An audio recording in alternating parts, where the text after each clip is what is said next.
Olá, muito boa tarde para você que nos escuta. Você está no podcast Fractais. Eu sou Alexandre Valverde e estou aqui acompanhado da Dani Dutra, do Felipe Wasserman e do Id Miguel. E vamos falar hoje sobre a questão do stimming, né, que é uma palavra em inglês que eu gosto de usar uma expressão como autoestímulo para falar dessa questão do nosso comportamento e que tem a ver com o quê, né? Tem a ver com essa esfera que antigamente a gente chamava de estereotipia motora, né? Essa necessidade de movimentos repetitivos e que caracterizam não só movimentos, na verdade, né? Mas estímulos repetitivos para qualquer um dos nossos sistemas sensoriais e que caracterizam essas manias, entre aspas, né, que vão se repetindo, a gente vai observando, que são recorrentes e perduram ao longo do tempo, e que são uma característica bastante comum das pessoas neurodivergentes, e cada um apresenta lá a sua ordem de stimmings, que varia muito, e tem uma gama muito curiosa. A gente vai ouvir várias histórias, acho que engraçadas e bacanas hoje. Então, o stimming, ele não tem só a ver com essa questão do movimento, ele também tem a ver com a questão, eu gosto de ver num sentido mais amplo, também com a questão da hiperatividade mental, né, com essa questão nossa dessa necessidade de estar sempre, de alguma maneira, ligado em alguma coisa, com os nossos interesses especiais e a nossa capacidade de hiperfoco. Então, por exemplo, quando eu era criança, eu tinha uma certa inquietude, uma agitação, assim, que não passava, e minha mãe falava para eu, por exemplo, subir e descer a escada várias vezes para gastar essa energia. Ela falava, vai lá menino, não aguento mais de dizer para fazer coisas, vai fazendo isso para você se cansar um pouco. Eu fazia isso na pandemia, que não tinha pra onde correr, a gente fazia exercício na escada do prédio. Dentro de casa, né? E aí, interessante isso também, porque a pandemia fez revelar uma série de stimmings meus, que eu não ocupava o meu tempo com isso, porque eu estava muito capturado pelas coisas do cotidiano. E um deles, muito importante, muito flagrante, é o meu stimming com música. E eu diria até que foi aí que eu percebi, isso começou meu processo de reconhecer o meu autismo a partir daí. O próprio Spotify, né, começou a me dar algumas informações, como, por exemplo, eu ouço 128 mil minutos de música por ano, o que significam 89 dias seguidos.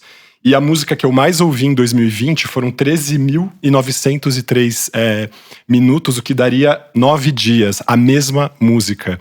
Então vocês vão começar a entender, eu vou falar mais sobre essa questão do meu streaming de música. Ale, você tem que falar qual é a música, né, cara? Pelo amor de Deus, qual que é a música? É uma música eletrônica de um músico francês chamado Anto, que se escreve N-T-O, e ela se chama La Clé des Champs. E isso eu só ouvi em 2020, tá? Eu continuo ouvindo em 2021, eu nem sei quantos minutos mais eu ouvi dessa música, mas só pra vocês terem uma ideia de como eu gosto de ficar autoestimulado e recebendo estímulos conhecidos. Sim, e tem os eletrônicos que dá pra entrar nesse modo aí, né? Tipo, claro que se fosse uma coisa muito estridente não daria, mas imagino que é algo mais, tipo, bem soft, né? Porque tem muitas nuances e muitas camadas de som, e quanto mais eu me concentro, mais vai se desvelando pequenas nuances que ele vai brincando com isso, de colocar pequenos barulhinhos, pequenas coisas que se repetem. E acho que a minha questão é justamente ficar cada vez que eu ouço entrando cada vez uma camada mais profunda dessa música que eu gosto muito. Sim. Você sabe que pra mim foi até um pouco mais difícil eu perceber, eu acho que eu acabei percebendo pelos outros os meus streamings do que em uma autoconhecimento meu, né? Tem coisas assim muito óbvias desde quando eu era pequena, que sabe que você fica espremendo aquela bolinha no braço, assim? Eu tinha isso também. Ficava tipo, até ficar muito feio, assim. Hoje eu não tenho mais isso, mas eu tive durante muito tempo. Até tem uma... Bom, não, nem vou contar isso daqui, depois eu conto. Não, conta, Dani, conta. Quer dizer, só se você se sentir confortável, mas eu fiquei curioso. É que nem o Ale falando que ouviu a música 9D e não fala qual é a música. Não, é porque... porque a minha irmã também tinha isso, né? E aí a gente tem uma pessoa em comum que falava pra gente, vocês são as irmãs cravinhos. Você gosta de espremer espinha e cravo?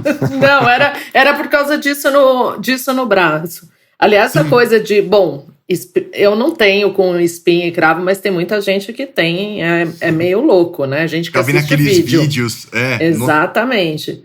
Mas eu tenho, assim, tem os básicos de tipo sacudir o pé. Isso quando eu tô assistindo televisão, quando é muito, isso eu já percebi. E isso eu percebi por conta própria. Agora, acho que o mais engraçado que eu não percebi, que foram 2 amigos meus que identificaram, foi que toda vez que eu sentava à mesa, eu acho que até numa de me encaixar na conversa, eu arrumava os talheres, assim, eu arrumo o talher e o prato, e no final, eu tinha uma mania que eu não tenho mais hoje, porque acabaram esses papeizinhos, que era ficar enrolando os papeizinhos que estavam na minha carteira Mas como você enrolava assim? De cartão de crédito, sabe? Fazendo uma bolinha. Sim, eu fazia muito isso. Com tudo, até hoje eu faço. Agora, depois eu queria até colocar uma coisa que eu acho que, por exemplo, durante um período da minha vida, o cigarro foi um estímulo para mim. Né? Uma coisa muito de você não saber o que fazer em determinado horário, em determinado momento, principalmente em configuração social, e você vai lá e fuma. E você sai do ambiente, ou muitas vezes você se conecta com as pessoas através disso. Mas hoje eu não fumo mais. Glória a Deus. Glória a Deus. E nem enrolo papelzinho, e nem espremo bolinha no braço. Eu comprei esse negócio que vocês não estão vendo aqui, por indicação do doutor Alexandre. Eu fico apertando como se fosse um... Como que chama isso, Fê? Tem no seu telefone também, tá na moda. As crianças têm isso agora. Poppet. Ou são Steam Toys. Poppet, isso. Nem tem, não. É tipo aquele saquinho plástico de bolinha plástica, mas que você não joga fora, né? Nossa, plástico bolha. É o eterno. Esse negócio interessante que você falou, tá aí uma coisa que nós três temos em comum. Eu ainda não sarei a questão de deixar o papel o mínimo possível. Então, eu me torno o maior perdedor de ticket de estacionamento já existente no mundo. É impossível eu botar o papel e ele... Tipo assim, eu nem lembro de eu fazendo, assim. É automático de eu pegar e transformar ele no menor quadrado possível, assim. Eu devo ter um... Tipo assim, se isso desse dinheiro, eu estaria bilionário na habilidade de transformar papéis em muito mini papéis, sem pensar. Mas não é bolinha, é quadradinho? O meu quadradinho. Imagina o naipe da dobradura dele. Cara, vocês têm que começar a fazer curso de origami. Nossa, não, mas meu o meu origami era... só faz a mesma coisa. Ele não chega a lugar nenhum, ele só transforma uma coisa muito pequena e eu fico bravo sempre porque eu perco. E a minha mulher sempre fala. E aí eles têm a regra de eu não ter acesso ao papel. Então eu pego o papel e já dou pra ela, porque a chance de... tipo, é mais forte do que eu, o que é triste de se pensar. Mas o negócio que você falou, tem muitas coisas assim de... E aí tem o negócio dos escapes, assim, né? A Dani falou um pouco... desses estímulos, mas o cigarro muito mais como uma fuga mesmo do que como estímulo, né? Na verdade, um estímulo para fugir. Então, por exemplo, assim, por questão de atenção, assim, eu era aquela pessoa que fazia muitos desenhos na aula. E, tipo, desenhos... Era muito mais 3Ds, mas eu fazia muita letra, então eu passava um bom tempo da aula fazendo essa outra tarefa, né? Se você pega... O mesmo caderno da minha faculdade inteira foi o caderno do 3º ano do ensino fundamental. Então, tipo assim, eu literalmente não anotava as aulas, mas eu rabiscava muito. Então, essa questão dos rabiscos, assim, é bem marcante como uma estratégia ali de sair. E hoje, né, tristemente, em alguns casos, eu tenho que me tocar é o celular, né? Se você tá numa conversa que você não está participando, não está interessante para você, e você foge para o celular. Só que isso, eu sou um cara que estuda comportamento, tipo assim, claramente esse é um sinal para as outras pessoas da sua falta de interesse.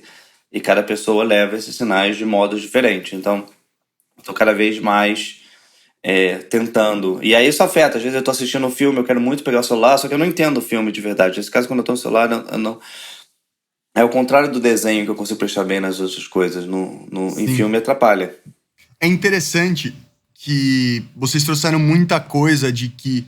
Principalmente com a coisa dos cigarros, ficou muito nítido, né? Que é um escape, né? Quando a gente tá... E aí eu vou trazer o título desse episódio, que é Como nos acalmamos em momentos difíceis. Então, talvez essa coisa do steaming, que era uma palavra que eu nem conhecia, eu fui descobrir, porque o tema é o tema desse episódio e eu fui saber o que era. Tá muito ligado a isso, parece, né? Esse lugar de fuga. Onde, na coisa sensorial, de buscar outros estímulos, você consegue esquecer um pouco aquele estímulo que está te incomodando, né?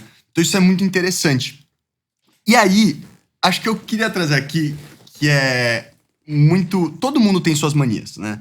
Eu tenho várias. Assim, se foram falando, eu me identificava com muitas delas. Tenho só as minhas e elas vão mudando, mas são constantes. Mas o que eu queria saber era muito em que momento vocês perceberam que isso era algo bem específico e recorrente. O que eu quero dizer com isso, né? se eu tivesse ouvindo esse podcast, ouvindo esses relatos, eu ia me identificar com todas essas coisas. Porque todo mundo tem mania. Mas existe um ponto de mudança, em que essa mania fica quase que obsessiva. E para uma pessoa que é neurotípica, é até difícil de entender por que eu sempre estar à esquerda é importante para mim. Ou por que quando eu vou deitar eu penso em 3 coisas antes que eu gosto do número 3. Enfim, coisas assim, né? Então, para mim, rolou um momento de virada de chave em que eu entendi que assim, poxa, não é só uma mania. Não é só manias que vão passando. Pô, quando eu tô estressado, cada hora eu tô numa coisa tipo de me machucar, assim. Agora eu tô cutucando ferida na cabeça. E eu fico arrancando, cara. Porque é isso. Eu fico trazendo esse outro estímulo quando eu paro pra me analisar, pra justamente não olhar tanto pra aquele presente que tá me incomodando. Ou às vezes também é só uma coisa constante, de, tipo, o corpo inteiro tá movendo. Sei lá, como eu disse, né? Eu descobri o tema steaming agora, mas com certeza eu quero ouvir mais relatos de vocês dessa mudança do que é só uma mania virar algo, tipo, um steaming, né? Que é essa palavra que a gente acabou de descobrir.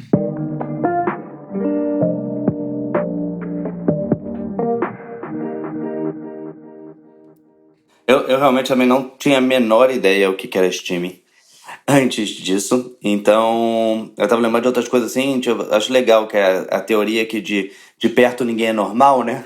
E fica cada vez mais, assim, é assustador pra mim. Eu já fui monitor de colônia de férias, viu isso? O fato de todo mundo teve aquela fase de lava no chão. Tipo, não pode pisar no branco, não pode pisar no preto, sabe? E tipo assim, é tipo uma regra que você bota na sua cabeça e você vai morrer se não. Você tem isso pisar. com calçada? Alguém vai morrer se você pisar. É calçada. Calçada, você vai e o andando Rio de Janeiro. Exato. Rio de Janeiro é tipo, parece que ele foi montado pra esse desafio.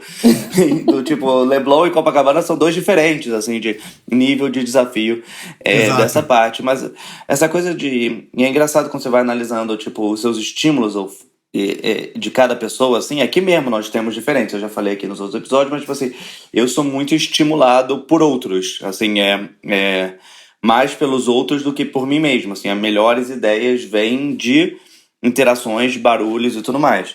Ao contrário da maioria das pessoas, e a minha mulher fala que o fato de eu não acreditar em signo significa que eu sou bagunceiro para ir contra o signo, né? Tipo assim, que eu sou signo de Virgem, só que eu sou amazona. E aí...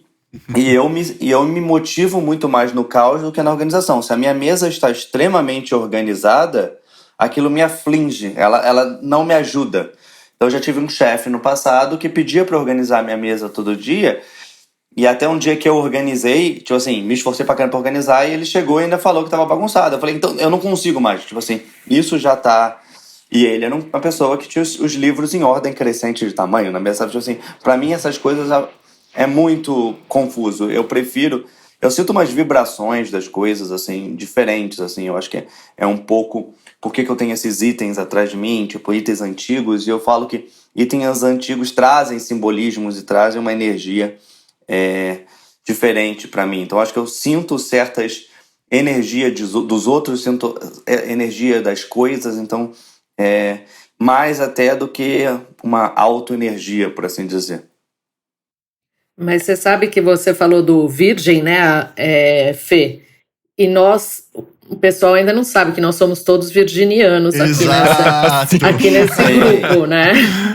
E durante muito tempo, eu não reconheci essas manias, ou eu não questionei, por conta exatamente das pessoas dizerem, a Daniela é virginiana, ela é metódica, ela gosta de tudo assim, ela é crítica. Ficou muita coisa do que hoje eu identifico do espectro, ficou escondido em ser virginiano. Então, assim, eu realmente não reconheci, tirando esse negócio da bolinha do braço, que de fato eu reconhecia desde pequeno que isso era uma obsessão, porque ficou durante muito tempo. Os outros não, eu era virginiana, eu era chata, eu era um monte de coisa. Eu tenho essa coisa do sentar no mesmo lugar à mesa aqui em casa. Nossa Senhora! E aí, gente, as pessoas começavam a brigar, elas queriam fazer de propósito sentar no meu lugar. Uma vez eu discuti com um amigo, que isso? veio, baixaria, porque ele sentou no meu lugar, na minha mesa, eu falei, cara, tem como você sentar em outro lugar? Porque esse é meu lugar. Ele falou, não vou. Eu falei, pô, cara, mas por favor, sabe? É minha casa, assim, eu sempre sento aí. E ele era meu amigo. E aí chegou um amigo que a gente ficou puto. Ele não queria sair porque ele comprou a briga e eu não queria aceitar. Resumo da história, eu fui comer no meu quarto. Pois é, uma coisa muito louca. E aí chegam as minhas sobrinhas e elas não entendem isso, né? Elas querem sentar no lugar, então elas começam a construir de novo essa coisa. Ah, a Dinda chata, a Dinda não... Dinda, ninguém pode sentar no seu lugar e não sei o quê. Por que você deixa sentar fulano e não deixa sentar ciclano? Mas, ô Dani, quantos anos elas têm? Uma tem 9 e a outra tem 6. Já fala que é sobre magia. Elas vão comprar, entendeu? Elas vão parar, elas vão ficar tipo, nossa, cadeira da Dinda. Você não vai ser mais a chata, você vai ser a mística. Boa. Nossa, eu vou utilizar. Faz sentido. Mas eu queria aproveitar tem um aqui episódio tem um episódio, acho que do Big Bang Theory, que o cara lá explica porque tem que sentar. O Sheldon explica porque que ele tem que sentar. Aí tem que ir com o vento e tudo mais. Uma explicação viés científico humoroso pra isso. Mas eu não tenho ninguém. Eu sento onde eu quiser. Eu não me importo com o local mesmo, assim. Não tem nenhum efeito em mim. A gente tá falando desses streamings mais prosaicos do dia a dia, do cotidiano, mas os streamings, eles podem ser assim, coisas muito simples e que as pessoas não entendem as nossas necessidades. E eles também podem ser streamings complexos. E aí eu gostaria de falar de um streaming complexo meu, que é a jardinagem. E que eu faço desde criança. Eu aprendi a plantar com meu pai, eu devia ter provavelmente uns 7, 8 anos de idade. E depois eu fiz o meu primeiro jardim na minha casa, na zona norte de São Paulo. Eu peguei um formão, uma marreta, quebrei o chão e plantei jabuticaba, pitanga, um monte de coisa. Falei, chega de concreto. E eu continuo fazendo isso até hoje, só que hoje eu cuido de uma agrofloresta, né, aqui em Santo Antônio do Penhal, onde eu moro. E o que eu acho interessante desse streaming da jardinagem é que ele é um que cita completamente todos os meus sentidos, assim. Então, auditivo, né? Eu tô no meu jardim ouvindo os meus pássaros, ouvindo o farfalhar das árvores. Visual, tem essa questão da contemplação, e o jardim vai sempre evoluindo e pedindo para mim, para que eu me adapte a ele e vá transformando o jardim. Então também tem um desafio cognitivo nesse sentido, porque a cada vez tem um desafio novo. Ele acaba sendo o streaming da minha memória, porque eu conheço a história de cada uma das plantas que eu plantei lá, e eu já tenho pelo menos umas 2.000 árvores plantadas, e se eu for contar as plantas... Nomes? Elas não têm nome, mas eu converso com elas. Da hora. E eu conheço a história de todas. Uma curiosidade, assim, como que foi o dia em que você foi pela primeira vez na Feira da Madrugada do Ceasa, aqui em São Paulo? Porque, cara, é uma alegria. É uma excitação enorme mesmo. Eu lembro, foi quando eu tava na faculdade e eu fiz o jardim do centro acadêmico, lá do Diretório Central dos Estudantes, que eu fui fundador. E eu falei, cara, nada melhor do que eu mesmo fazer o jardim. O pessoal ficou perguntando que empresa eu tinha contratado e tal. E foi super interessante mesmo, porque é esse estímulo pros olhos, essa coisa toda, dessa que sobeja, né? Todas as espécies de planta e tal. Acho isso o máximo. Valverde paisagismo. Já até combina, né? Valverde. Valverde o Vale Verde, exatamente. O pessoal brinca comigo. E aí fora, então, a questão do jardim, o estímulo olfatório, né? Todos os perfumes, o estímulo gustativo, porque eu como as coisas que estão no meu jardim, as flores, as frutas. E tem uma outra questão também da minha própria percepção, porque eu tenho que ter esse trabalho corporal, então eu tô cuidando o tempo inteiro do meu corpo, do meu tônus ali, e ainda satisfaço o meu colecionismo, que é uma outra característica que eu tenho, uma série de coleções, eu coleciono plantas nesse sentido também. Então a jardinagem é tipo, pra mim é o top do streaming complexo. No próximo bloco eu vou falar de um outro também, que traz várias características aí de sensoriais misturadas, vamos falar assim. Ale, eu vou aproveitar agora que você acabou de falar e como você foi a pessoa que sugeriu esse tema do streaming, cujo qual eu não conheço, eu vou fazer um bate-bola jogo rápido aí com você. Maravilha. Tá? Então, você falou do seu streaming da jardinagem, certo? Uhum. Com a botânica e tudo mais.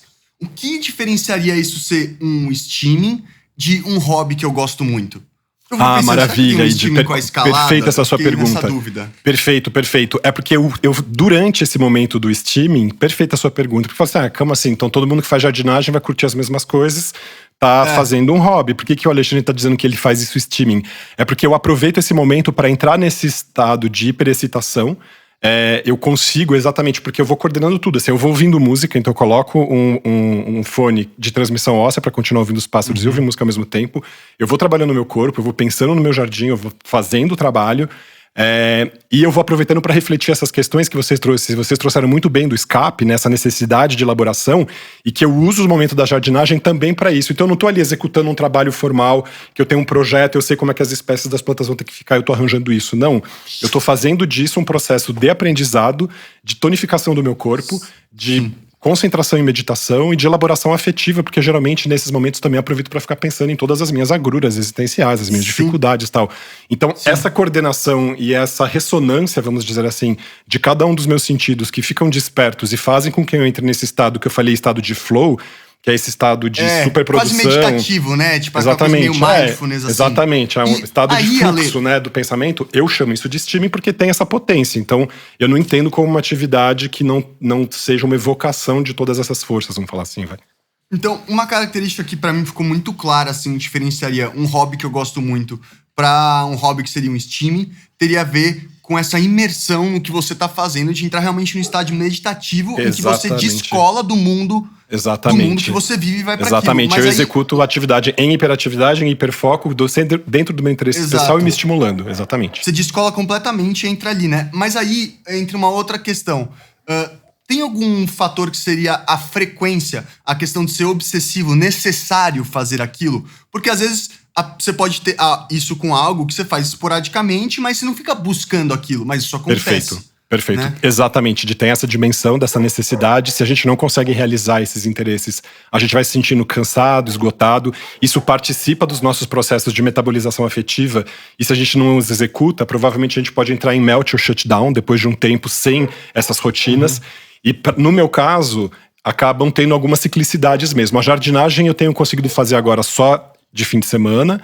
Mas, por exemplo, o meu outro estilo que eu vou falar no próximo bloco, que é de dançar e ouvir música, eu faço todos os dias, pelo menos 1 hora e meia por dia. Então, tem essa rotina estabelecida, tem essa característica e tem a ver com toda essa dimensão dos nossos interesses específicos, o hiperfoco e hiperatividade.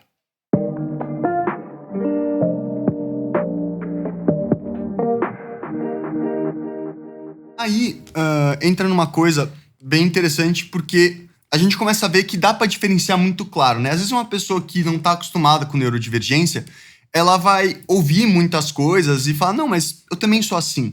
E conforme a gente vai adentrando, a gente vai vendo essas diferenças muito claras, por exemplo, entre um hobby e ou uma coisa que eu gosto muito, e algo que gira em torno do steaming, né? Que é muito essa coisa do escape, né? De realmente descolar do mundo, a coisa da obsessão, de ser necessário fazer aquilo ser uma condição sine qua non pra você seguir a tua vida. E parece dramático, mas te juro, não é, tá? Mas aí, a gente só falou de coisas positivas, né? E muitas dessas coisas positivas brotam na gente como qualidades que, quando os outros entram em contato, tendem a admirar. Ainda mais uma sociedade que a gente adora especialistas e pessoas que, tipo, mostram proeficiência. Então, quando a gente se aprofunda nisso, muitas vezes a gente recebe coisas positivas. Mas também tem os steamings, e eu nem sei quais são, mas quero saber, que seriam negativos, né? Tipo, comportamentos que a gente tem e se repetem, a gente não consegue não ter, que dificultam o convívio social ou às vezes nos machucam, né? Eu acho que eu devo ter alguns, mas eu quero saber um pouco mais como é pra até reconhecer melhor. E aí, Ale, o que você me diz, cara? É bem legal essa pergunta que você tá colocando, Idi. Ia falar do steaming que eu tenho, que tá ligado a 2 estímulos principais. 3, visual, auditivo e de propriocepção, né? Que eu danço ouvindo música. Dentro do ambiente que eu criei aqui no meu banheiro, uma espécie de boate, assim, eu até convido as pessoas para entrarem no Instagram, @deusaxmachina, com CH, deusaxmachina, _, que é uma página que eu criei de uma personagem, vamos dizer assim, que deu vazão a essa minha necessidade de steaming. E algumas pessoas veem isso de um certo modo como uma espécie de excentricidade, porque tem uma linguagem estética, tem uma coisa neon, colorida, em que eu fico ali ouvindo música e dançando, e criando os meus próprios exercícios. Mas isso, assim, a minha família começou a achar esquisito quando eu fiz, mas eu falei, gente, eu vou fazer, não tô mais me preocupando com isso. Isso aqui é uma instalação artística, não me julguem. E aí pararam de me julgar porque eu comecei a escrever e desenhar coisas na parede, coloquei luz azul, então as canetões neon, então ficou uma coisa toda iluminada e tal. E algumas pessoas, por exemplo, eu tive um começo de namoro e tal, e a pessoa falava pra mim, você vai parar de fazer essas atividades físicas suas à noite, vai começar a fazer de manhã, e eu falava assim, você não tá entendendo, isso não é uma atividade física. Isso aqui é uma necessidade, assim, basal minha, eu preciso fazer isso. Não, mas você pode trocar horário. Eu falei, não, eu não posso trocar horário, eu tenho que fazer no fim do dia, porque é a hora que eu tô me sentindo mais sobrecarregado por todas as coisas que eu acumulei no trabalho.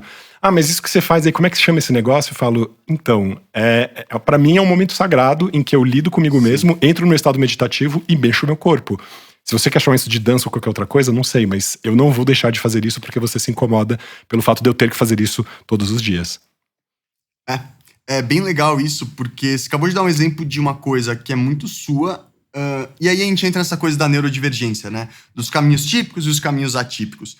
Uma pessoa que vai à igreja, por exemplo, e entra ali naquele momento, tipo, surreal, e tem pessoas que realmente entram num fluxo de streaming com aquilo, no sentido que a pessoa tem que ir lá, é obsessivo, né? E ela entra num estado de transe em que ela se descola da realidade. Porém, por ser algo que todo mundo na sociedade pratica, ninguém vai ter esse estranhamento, né? Não, é o momento da igreja da pessoa. Se vê como algo descolado. Mas aí, quando você me traz algo que é uma personagem que você faz e por aí vai, que descola dos padrões da sociedade, as pessoas têm dificuldade de entender o quanto aquilo é necessário pra você. Perfeita sua colocação, Idi. Eu até diria, se eu tivesse nascido na época em que o paganismo estava ainda, né, vigente como religião principal e não o monoteísmo, certamente eu ia ser um hierofante, um sacerdote que ia ficar celebrando esse encontro com as deidades a partir de rituais onde a dança, por exemplo, é um atravessamento. Eu seria uma pessoa muitíssimo feliz nessa época. Eu seria queimado, tenho certeza. Tipo, eu tenho uma cruz nas costas, que eu não sei como. Uma vez uma pessoa falou, sabia que você tem uma marca de cicatriz de cruz? Eu falei, eu entrei na igreja e peguei fogo. Começa a ficar difícil você distinguir uma coisa da outra, né? Porque aí qualquer coisa que você faça de modo repetitivo ou frequente, você começa a questionar se aquilo é um streaming ou não. Então, na minha percepção, os meus streamings estão muito mais ligados, assim como a minha própria neurodivergência passa muito por questões sensoriais, mais do que outras, eu vejo muito a questão de mexer com as mãos, mexer com os pés e a questão da visão. Né? Eu sou uma pessoa que, enfim, liga muito para o estético, não consigo ficar num ambiente que eu não considere que é um ambiente harmonioso esteticamente. Tipo, então, padrão assim? Não é padrão. Embora tenha isso, né? Assim, a gente sempre busca um padrão. Isso é assunto para outro episódio. Isso que você falou é interessante. Você falou assim, para mim é muito difícil estar num ambiente que esteticamente não me agrada. Não sei se a palavra agrada. Não me agrada, acho que não diz respeito ou não faz sentido. O que eu entendi é isso, assim, você tem que ter uma linguagem nesse ambiente, ele não pode ser simplesmente uma mera sobreposição de coisas, não é isso, Dani? Você tá entendendo? E aí, o que eu gostaria de saber é, isso impacta o seu convívio social, certo? Isso é algo que, tipo, impacta, não tem como. Vai mudar a maneira como você vai reagir naquele ambiente com as pessoas, literalmente, o padrão do ambiente se muda isso. E como que você lida com isso na sua vida pessoal? Como as pessoas reagem a isso? Você tenta explicar pra elas, tipo, olha, então, isso é algo que pra mim é muito sério, cara. Tipo, não é, só tem um vaso num lugar que me incomoda muito. Entende? Roupa, por exemplo. Que é uma coisa muito engraçada, porque pro meu pai, eu sempre falei isso, pro meu pai ajudou. Ele ainda outro dia ele falava assim, Daniela, realmente, porque quando eu coloco um terno que foi você que escolheu, todo mundo fala, nossa, que terno bonito. Quando fui eu mesmo que escolhi, ninguém nem repara. O meu pai, ele gostou dessa intervenção, porque eu, inclusive, faço, né, essa intervenção.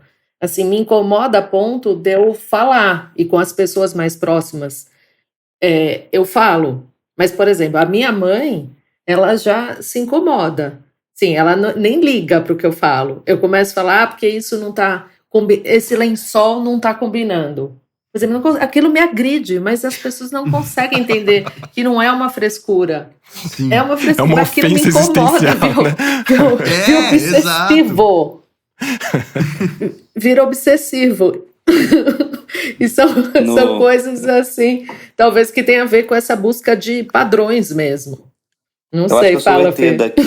Eu acho que eu sou o ET daqui nesse caso, que a minha esposa fala que o meu toque real é não ter toque, que ela fala que eu sou o anti-toque. Na verdade, tudo que envolver bagunceiro por excelência. Bagunceiro. Tudo que envolver organização, método me afeta. Então, tipo, até quando eu trabalhava em empresas de marca corporativa que tinha que passar por processos e muitos processos, é isso que me afetava. Eu falava, cara, galera, vamos sentar e fazer e acabou. E não passar por todas essas regras que tem seu motivo, mas ela acaba sendo muito bloqueadoras. E até num trabalho na Avon, que tinha um projeto que falava, eu queria executar uma tarefa e eu fui lá e eu tinha que passar em processo. Aí eu falei, se você passar todos os processos aqui, você vai lançar em 2 anos. Aí eu falei, eu nem sei se eu vou estar aqui em 2 anos, eu quero lançar em 3 meses. Aí eu falei, Felipe, não dá. Aí eu falava assim, mas o que tem que fazer pra dar? Porque eu fazia isso no passado, então eu sei que dá, mas tipo...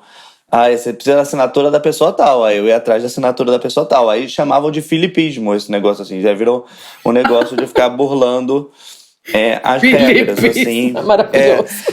E eu acho que eu tenho muito dessa questão, assim, do não metódico. Mas, se você analisar aos poucos assim, por exemplo, eu vou de carona, assim, com a empresa, com a Let's, né, que dá carona, e o cara me busca por volta de entre 8h15 e 8h20. E eu malho às 7 da manhã, então eu faço calculado, de 7 às 7h50, ando em casa, tomo banho e me arrumo pra sair 8h15 exato. Então, tipo assim, eu faço esses cálculos na cabeça, mas eu não acho que tipo assim, é que eu não tenho a opção. E como eu tenho esse desejo, e aí tipo... E motivação de fazer as coisas acontecerem, eu acho que o meu toque ou minha motivação é, tipo, bloquear qualquer coisa que afete a velocidade da execução, assim, sabe? Tipo, tudo que envolver processo. Eu tive muitos problemas em trabalho, assim, de pessoas que qualquer coisa que eu botava, ela dava 4 motivos que não podia funcionar. Eu falava, não aguento trabalhar com essa pessoa, sabe? Tipo... o tempo que ela teria pra fazer, ela fica inventando motivos pra não fazer. Então, tipo, esse tipo de coisa é um estímulo inverso, assim, no meu caso, assim, mas eu não tenho realmente toques, assim, que nem a gente estava debatendo aqui. Ou tenho, só que dentro de uma regra normal. Ainda não se reconheceu. Ou não, ele não é reconhecido pelos toques tradicionais da maioria das pessoas, entendeu? Assim, tem essa expectativa sobre a organização de toque. Por exemplo, balançar a perna é uma coisa muito clara. Eu tomo muita bronca da minha esposa aqui, eu, tipo, balançando a mesa. Então, tipo assim, isso eu tenho de ansiedade. Mas aí é interessante pensar o seguinte, né? Quando a gente pensa no streaming, a gente acaba sempre caindo muito nessa coisa do toque, né? Das coisas mais claras, tipo, eu tenho que fazer daquele jeito. Mas esse comportamento, isso que a gente chama de streaming, não sei se é um comportamento que passa por várias esferas, desde a física até do comportamento, de jeito de reagir às coisas e métodos. Todo mundo tem um pouco, né? Você não precisa ser neurodivergente pra ter um streaming. É isso que eu quero dizer. E seu streaming não necessariamente é uma coisa do tipo, fico mexendo a minha perna.